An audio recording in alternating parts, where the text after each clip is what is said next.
साथियों, आपका हार्दिक स्वागत है एक बार फिर अपने YouTube चैनल हिंदीवादी ज्ञान पर। आप देख रहे हैं आल्हा उदल के वीर गाथाओं की इस श्रृंखला में जनश्रुतियों और लोकगीतों पर आधारित उनके जीवन की एक नई और रोमांचक कहानी। पिछले भाग में आपने जाना कि उदल के मन में माता हिंगलाज के दर्शन की जिज्ञासा जागी। तब वह आल्हा के पास गया और अपनी जिज्ञासा बताई, लेकिन आल्हा ने उदल को मना कर दिया। इसके बाद उदल राजा परमाल के पास गया और फिर माता मल्हना के पास पहुंचा, जहां से उसे माता हिंगलाज के दर्शन करने की अनुमति मिली। साथ ही आल्हा, ढेवा, मलखान, ब्रह्मा को भी माता हिंगलाज के दर्शन की अनुमति प्राप्त हुई। इसके बाद महोबा के वीर माता हिंगलाज के दर्शन के लिए निकल पड़े, लेकिन रास्ते में उनकी मुलाकात बावनगढ़ के राजाओं से हो गई। फिर कजरी के वन में एक पंचायत बैठी, जिसमें फैसला हुआ कि जो भी इस दुर्गम रास्ते को सुगम बनाएगा वही माता हिंगलाज के दर्शन सबसे पहले करेगा। पंचायत में बैठे किसी भी सूरवीर की हिम्मत नहीं हुई कि वह पान का बीड़ा उठा ले। तब आल्हा ने पान का बीड़ा उठाया और सबको आश्वासन दिया कि मैं इस दुर्गम रास्ते को सुगम बनाऊंगा और मैं ही माता हिंगलाज के दर्शन सबसे पहले करूंगा। इतना कहकर आल्हा ने पान का बीड़ा चबाया और आगे बढ़ गया। साथियों, पिछले भाग में आपने आल्हा उदल की वीर गाथा की इस सीरीज में कहानी को यहाँ तक जाना। अब कहानी में आगे बढ़ने से पहले आपसे वही रिक्वेस्ट है कि अगर आप हमारे चैनल पर पहली बार आए हैं तो चैनल को सब्सक्राइब करें, वीडियो को लाइक करें और ज्यादा से ज्यादा शेयर करें। अब आते हैं कहानी पर। आल्हा ने जब पान का बीड़ा चबाया और बावनगढ़ के राजाओं को कहा कि मैं माता हिंगलाज के धाम तक जाने की दुर्गम रास्ते को सुगम बनाऊंगा और माता हिंगलाज का सबसे पहले दर्शन करने का सौभाग्य प्राप्त करूंगा। इस पर बावनगढ़ के राजा तैयार हो गए। वो लोग सोचने लगे कि यह कठिन कार्य इतनी छोटी सी उम्र में ये लोग कदापि नहीं कर पाएंगे, और अपने मन में हंसते हुए सभी राजाओं ने कहा, ठीक है, हम तुम्हारे पीछे ही कुछ दूरी पर रहेंगे। जब तुम्हें हमारी मदद की जरूरत हो तो बुला लेना। इस पर आल्हा ने कहा कि इसकी जरूरत ही नहीं पड़ेगी। मुझे अपने और अपने भाइयों के साथ अपनी सेना पर पूरा विश्वास है। आप लोग सिर्फ रास्ता सुगम होने का इंतजार करें और मेरे पीछे पीछे सावधानी से चलें। और फिर आल्हा ने अपने कदम उस दुष्कर कार्य को पूरा करने के लिए आगे बढ़ा दिया। आल्हा ने जंगली जानवरों से लड़ने और जंगल के दुर्गम रास्ते को साफ करने के लिए अपनी सेना को बड़े सोच, विचार और चतुराई के साथ तैयार किया। उसने सबसे पहले अपनी सेना के हर योद्धा की क्षमता और कौशल को परखा, ताकि हर किसी को उसकी योग्यता के अनुसार जिम्मेदारी दी जा सके। उसने अपनी रणनीति को इस तरह से बनाया कि जंगल के खतरनाक जानवरों जैसे शेर, बाघ और जंगली सुअरों से निपटने के लिए एक मजबूत और साहसी टुकड़ी तैयार की जा सके। आल्हा ने अपनी सेना को 3 भागों में बांटा।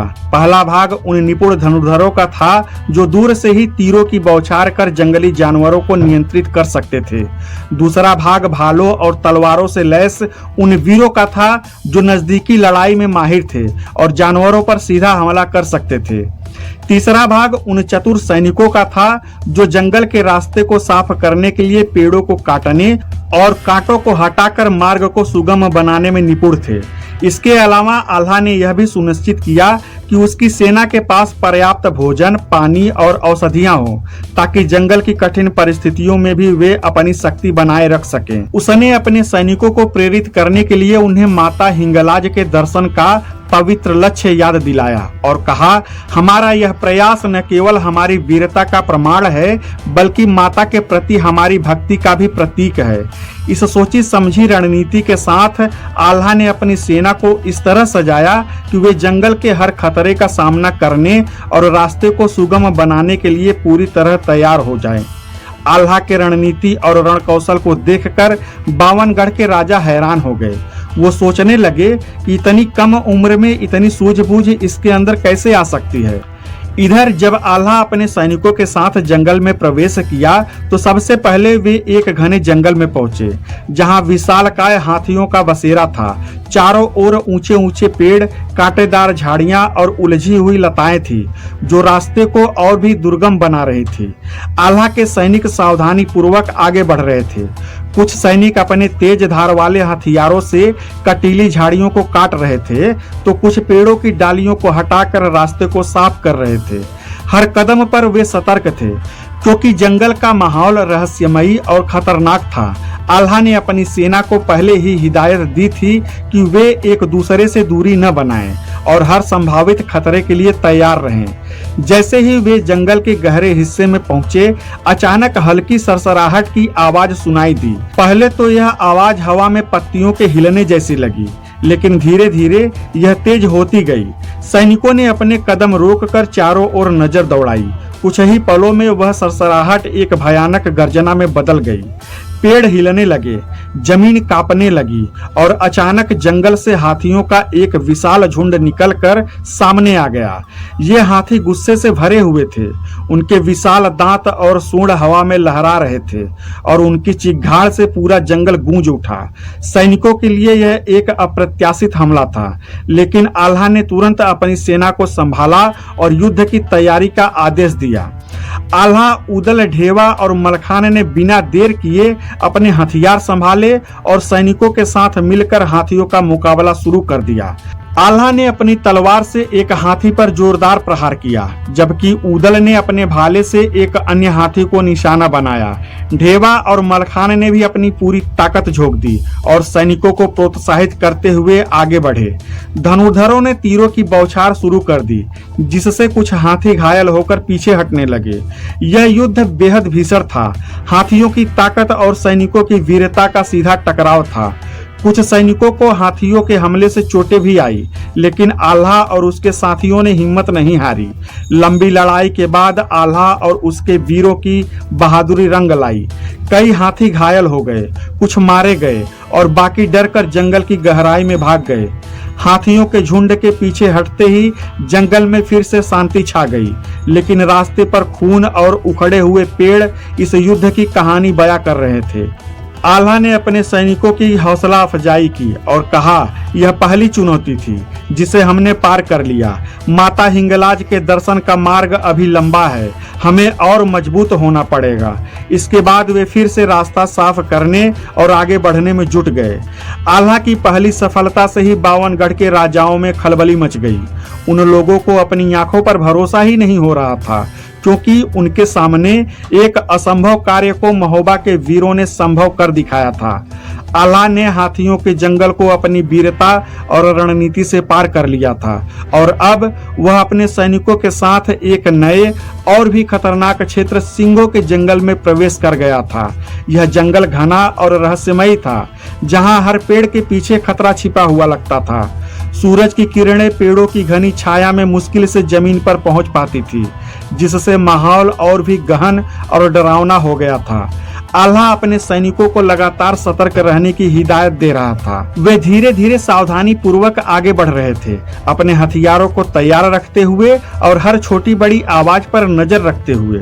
जंगल में कुछ कदम आगे बढ़ते ही हवा में एक अजीब सी खामोशी छा गई थी, जो किसी बड़े खतरे की आहट का संकेत थी। अचानक दूर से सिंहों की गहरी और भयानक गुर्राहट की आवाज गूंजने लगी। यह आवाज पहले हल्की थी, जैसे हवा में कोई फुसफुसाहट हो, लेकिन कुछ ही पलों में यह इतनी तेज और भयावह हो गई कि सैनिकों के दिलों में भी एक क्षण के लिए कंपन पैदा हो गया। आल्हा ने तुरंत अपने सैनिकों को युद्ध के लिए तैयार किया और कहा, यह जंगल हमारी बहादुरी की अगली परीक्षा है।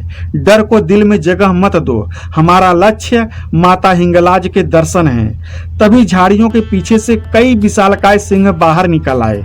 उनके सुनहरे बाल हवा में लहरा रहे थे, आंखों में क्रोध की चमक थी और उनके दहाड़ से पूरा जंगल कांप उठा। यह हमला इतना अचानक और तेज था कि सैनिकों को संभलने का ज्यादा वक्त भी नहीं मिला, लेकिन आल्हा, उदल, मलखान, धनुआ और तालहन सैयद और महोबा के सैनिकों ने बिना हिचकिचाहट के हथियार उठाए और सिंहों का डटकर मुकाबला करने लगे। आल्हा ने अपनी भारी तलवार से एक सिंह पर जोरदार प्रहार किया, जिससे वह तड़प कर जमीन पर गिर पड़ा। उदल ने अपने भाले से एक अन्य सिंह को निशाना बनाया, जो गर्जना करते हुए उसकी ओर बढ़ रहा था। मलखान और धनुआ ने मिलकर एक विशाल सिंह को घेर लिया और अपनी तलवारों से उस पर वार कर दिया। तालन सैयद ने भी अपने धनुर्धरों से तीरों की बौछार करवा दी, जिससे कई सिंह घायल हो गए। सैनिकों ने भी पूरे साहस के साथ लड़ाई लड़ी। कुछ ने भाले फेंके तो कुछ ने तलवारों से वार किया, यह युद्ध बहुत खतरनाक था। सिंहों की ताकत और तेजी का जवाब महोबा के वीरों की बहादुरी और एकजुटता से दिया जा रहा था। काफी देर तक चली इस लड़ाई में कुछ सिंह मारे गए, उनके शरीर जंगल की जमीन पर बिखरे हुए थे। कुछ बुरी तरह घायल होकर तड़पते हुए पीछे हट गए, जबकि बाकी सिंह अपनी जान बचाने के लिए जंगल की तरफ भाग निकले। जब आखिरी सिंह की दहाड़ भी शांत हो गई तो जंगल में एक थकी हुई शांति छा गई। आल्हा ने अपने सैनिकों की ओर देखा जो थकान और घावों के बावजूद विजयी मुस्कान लिए खड़े थे। उसने उनकी प्रशंसा की और कहा, तुम सब ने आज साबित कर दिया कि महोबा के वीर किसी भी खतरे से बड़े हैं। अब आगे बढ़ो, हमारा लक्ष्य अब ज्यादा दूर नहीं है। इसके बाद वे फिर से रास्ते को सुगम बनाने और अपनी यात्रा को जारी रखने में जुट गए। आल्हा अब नकटा दानव की सरहद में प्रवेश कर चुका था, एक ऐसी जगह जहां खतरा हर कदम पर मंडरा रहा था। यह क्षेत्र उजाड़ और भयानक था। चारों ओर सूखे पेड़, कांटेदार झाड़ियां और एक अजीब सा सन्नाटा छाया हुआ था। महोबा के वीर सैनिक आल्हा के नेतृत्व में बेहद सावधानी से आगे बढ़ रहे थे। उनके पैरों के नीचे जमीन पर जगह जगह मानव और जानवरों के कंकाल बिखरे पड़े थे, जिनके मांसहीन हड्डियों पर समय की धूल चढ़ी हुई थी। यह दृश्य किसी भी साहसी इंसान के दिल में एक क्षण के लिए भय पैदा कर सकता था। साथियों, आल्हा ने उस भयानक नकटा दानव का सामना कैसे किया? क्या वह नकटा दानव को मारने में सफल हो पाया और क्या वह माता हिंगलाज भवानी के दर्शन कर पाया? यह जानने के लिए हमारे साथ बने रहें और हमारे चैनल हिंदीवादी ज्ञान को सब्सक्राइब करें, वीडियो को लाइक करें और ज्यादा से ज्यादा शेयर करें। पहले की कहानी जानने के लिए प्लेलिस्ट अवश्य देखें। धन्यवाद। जय हिंद।